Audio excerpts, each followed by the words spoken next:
Hi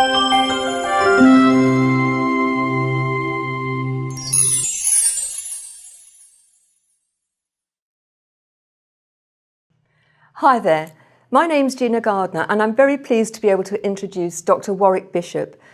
We're both at the Expert Network studio where we're actually creating our own TV shows. We're both very new at it and we thought we would share some of our experiences with you. So Warrick, how's it been for you? I believe we can prevent heart attack. We can put in place strategies to reduce risk. We can literally plan to change your future. I call it Healthy Heart Network.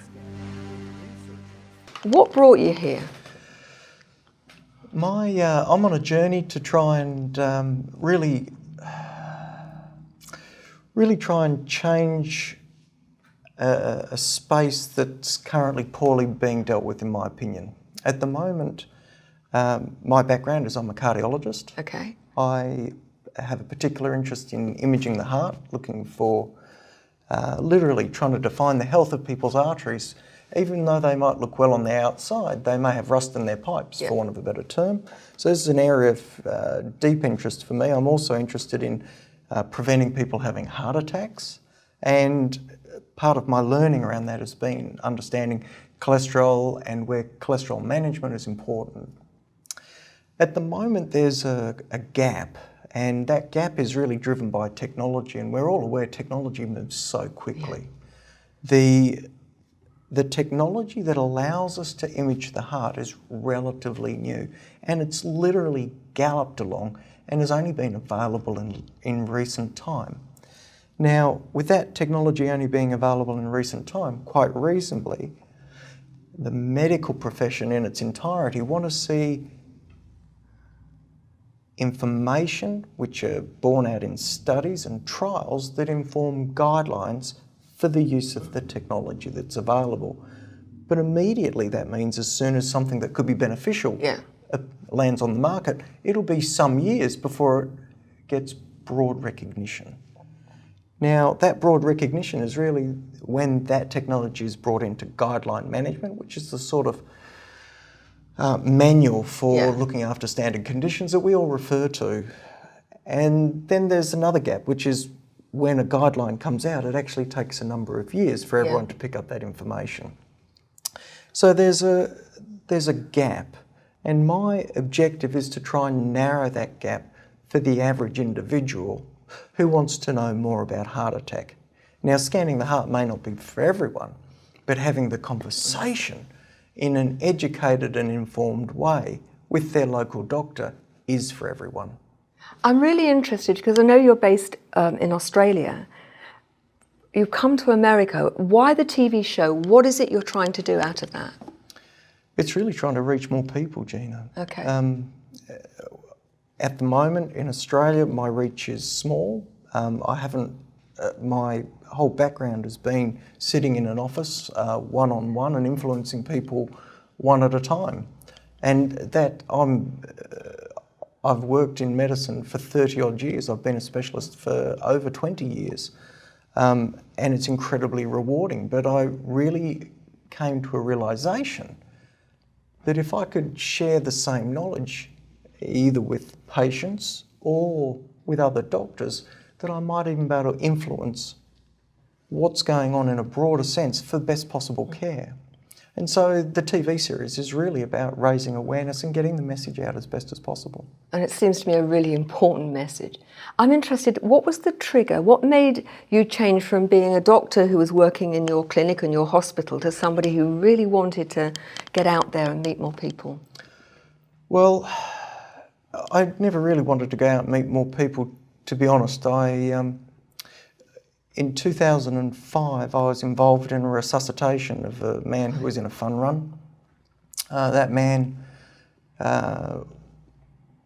survived. I helped him survive.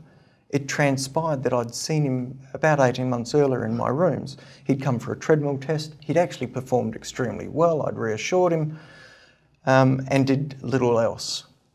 But within less than a 2-year period, he had dropped dead. Now It's pretty dramatic, Yeah, isn't it? he made it actually, and we're still on speaking terms. And in fact, the rest of his family have come to see me. So, but that's not the way you want to get your referrals. The reality, however, is that that experience made me realise that our current modes of evaluating for risk weren't perfect. Actually, they weren't as good as they should be, and that meant that when this technology arose, this way to image the heart arose, I was able to go, okay, I have an experience that tells me that would have been useful, because if I'd scanned that man when I'd seen him, we would have put something in place that could have stopped that life-threatening event. Right.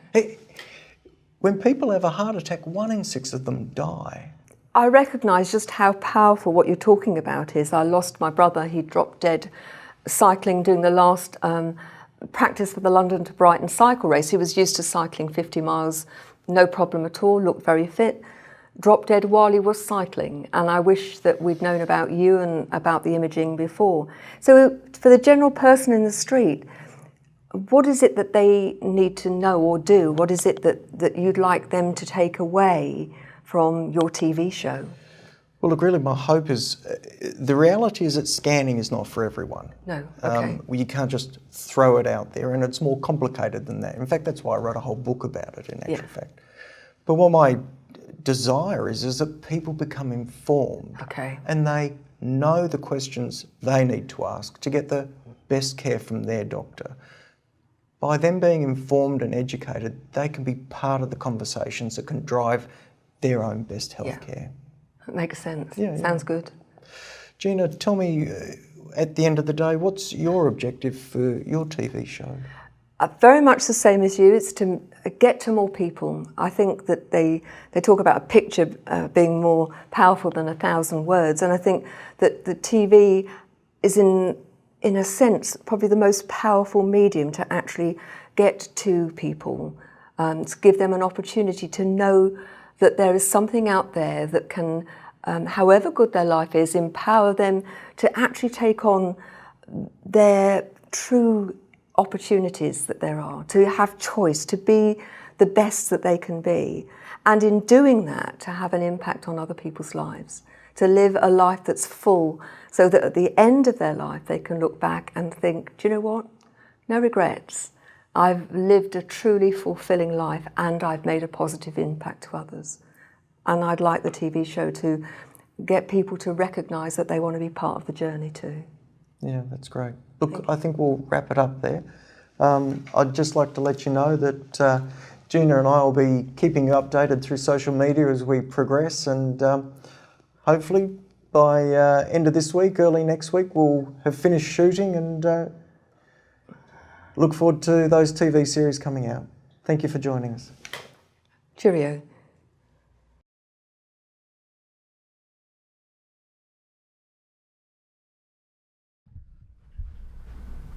Okay, are you rolling? C rolling. Mark it. WX take 2.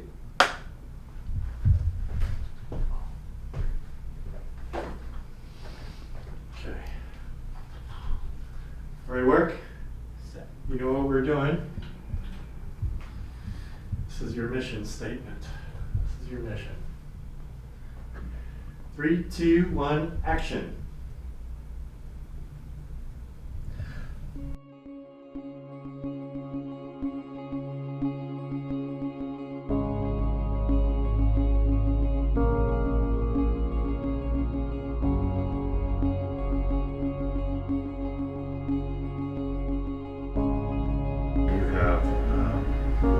You have our hero, and he's going along life fine. Needs a bit of adversity so that Yes. he eventually triumphs So at this the end. conflict is what we call it. I'm at a place where Trumbull, I know Yeah, that. my dad changed it. He was, I guess, at home. Let me show you something here, Warrick, that you can start thinking of, and then I'll show Gina just one. Come on over here. It's not really on my way there. Oh yeah, yeah, I'm a super. And then it was a big performance too. Yeah, like people are looking forward to it. Because what is life about? Why Yeah. are we all here? We can think about in our life. All we're asked, did I live fully and vibrantly, cheerfully, joyously while we're alive? We're going to wonder. Yeah, no. But what I want you to think about is that Something are okay. Am I being responsible for Someone's actual someone's outcome. bad outcome? Right, you want to be scared, tied together? Oh, great. Let's go then. I know, I want to. He's actually going back this week. Yeah, his visa. Anyway, Australia's, I don't know, 4,500 kilometres Yeah, it's like wide and yeah. about 4,500 kilometres tall, the tallest bit. And I just happened to fly from far north Queensland, which is at the top, down to the bottom, and then across to LA. Oh, So it was just a lot of time. So the weekend was. that was spent in America.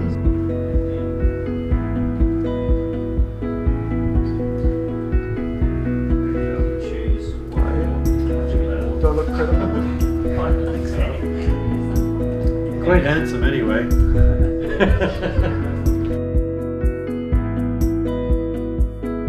that next one like so. If you were starting with why this one right here, and you wanted to, it's not a performance. It is you're speaking to one person, and the idea, the intention you want in your head is that you're not trying to sell them anything. They need this information. They need you more than you need them. And so, for me at least, that tends to take the guard down and takes the pressure off. Because I know that whatever way I deliver it, it's useful information to them that they're going to have some sort of a takeaway. Sure. So it takes all that away. It's perfect right now. I don't see any reflection. Okay. I called it the Healthy Heart Network. We have an ever-expanding database of knowledge, a valuable, easily searchable and time-saving resource for members, researching the latest information on heart attack causes and prevention. Avoid fruitless searches highlighting out-of-date thinking. Access the most up-to-date and potentially life-saving information all in one place.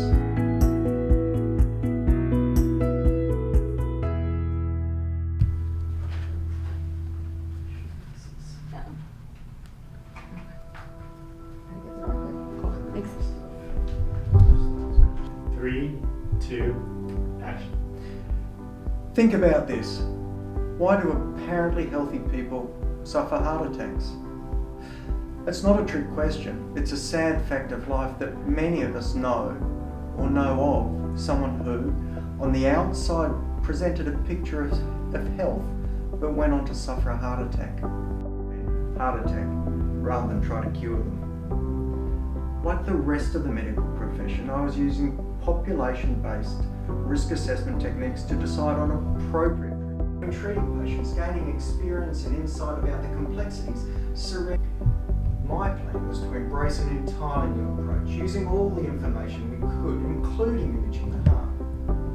Understanding the significance of precise evaluation of the health of a patient's arteries meant I could start to have a real and meaningful conversation with my patients about their specific problems, their specific concerns, their specific plan, and their possible future risks. Our members feel great in the knowledge that they've taken control of their own heart health.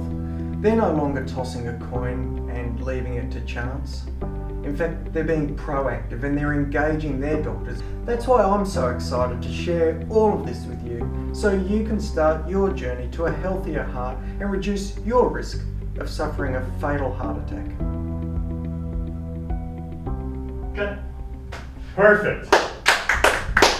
Got it. You sure? You got it. Yeah. Want to know more? Grab a copy of my #1 best-selling book, Know Your Real Risk of Heart Attack. It's available as a hardcover, a paperback, and an audio from Amazon, or wherever good books are sold. A number of years ago, something incredible and an amazing coincidence happened, which put me on a mission to prevent heart attack. I became aware of the latest imaging technology to help define the health of individuals' arteries before they have a problem. Unfortunately, specialists and local doctors in my area didn't share my enthusiasm. I felt like I had a secret that I couldn't share. Eventually I decided I can't change the world from the top down, that I'd have to try and change from the bottom up. The Healthy Heart Network is an online, global community of like-minded people. We have an ever-expanding database of knowledge, a valuable, easily searchable and time-saving resource for members researching the latest information on heart attack causes and prevention. So you can start your journey to a healthier heart and reduce your risk of suffering a fatal heart attack.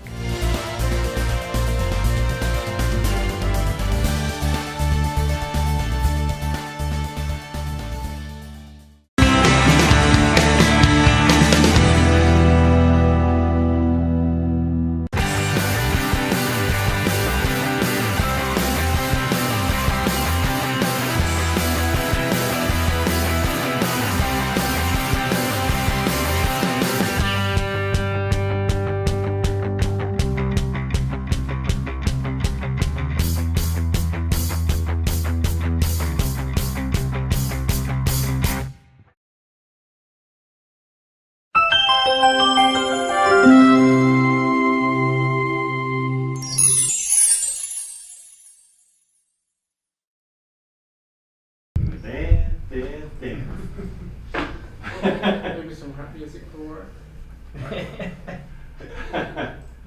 Perfect, I got that. Glad we got that right. Perfect. No. How much? That goes into title sequence. No. There is certain stuff that can't go on the internet. Honestly, my whole career is back in Australia. Taking advice from now. The dancing doctor.